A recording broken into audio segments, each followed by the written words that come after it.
Here's something I learned just a little while ago, a couple years ago. I'd like to share it with you. For some of you, it might be a little bit of review. For others of you, it'll be all brand new.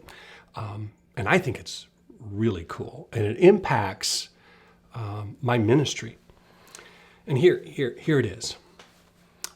In the Torah, we have 5 books. One of them is called the Book of Numbers. And it's called the Book of Numbers. That's the Greek name given to it from the Septuagint. It's called the Book of Numbers because of all the counting that's going on. It's all kinds of lists of numbers and people are counted. In fact, in Numbers chapter 1, verse 2, God says to Moses, take a census of the people. What's interesting about that is Moses is commanded to count, and in 1 Chronicles chapter 21, David counts the people. And when David counts the people, he's punished for doing so. And the rabbis ask the question, what's the difference between the counting that David does and the counting that Moses does? What's interesting, too, is that David counts the people in 1 Chronicles 21, and the preceding verses talk about all these exploits, these amazing exploits that people have done on God's behalf. And then as a consequence to these miraculous victories, he's moved to count the people, and he counts them. And it's interesting, there's about 4 or 5 different Hebrew words for counting. Now, the Hebrew word that's used with David has about the idea of you're just one of a number of people. And so it's suggested, and I tend to agree with them, that the counting that David did was dehumanizing. It's like I go through, I do a fair amount of traveling and go through some pretty busy airports and through security. And all these security people, they're recording the people who are going by. You're just a number to them. You're just a number to them. You're going from the border to United States to Canada or Canada to United States, and you're in this long line of cars and you're just another number. You're just another number. It's dehumanizing. And so the sages have 2 indictments against David.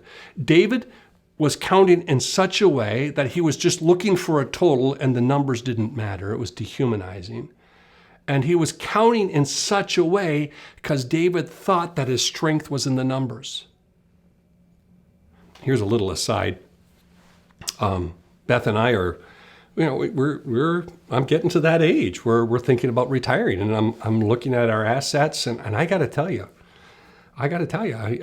this kind of touches my heart because I'm looking at the numbers and I'm seeing the strength of what we'll be able to do in retirement based upon the numbers. I'm making the mistake that David made. Because Moses is commanded by God to count. Moses has a divine census. And what Moses is commanded to do, with the word that says take a census, in the Hebrew it literally says lift the head.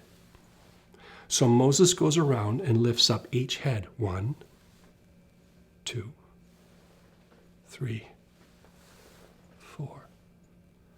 On the last few trips, I share this with them. And once I start to get to know people's names a little bit, it's powerful to lift up the head. Jane, 1, Tom, 2. And I'll say their name and I'll look in their eyes and I'll hold their face in my hand. It's really an intimate gesture, really, to hold someone's face in your hand. He lifted up their heads. And for Moses, and for what God asked Moses to do is in his divine census, in his divine counting of people, was to let each one know that their strength wasn't in numbers, but their strength is in the Lord, and that everyone matters.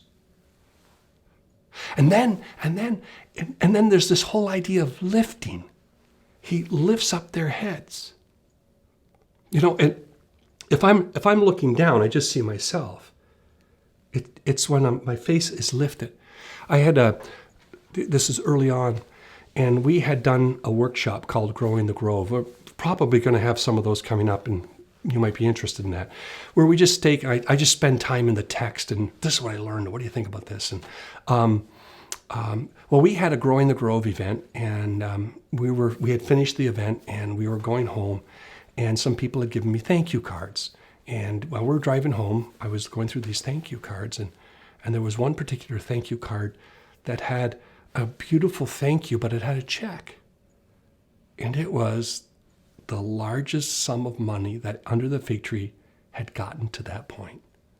It blew me away. I started to weep. My friend asked me, "Why are you weeping?" I said, "Do you realize the responsibility that comes with this?"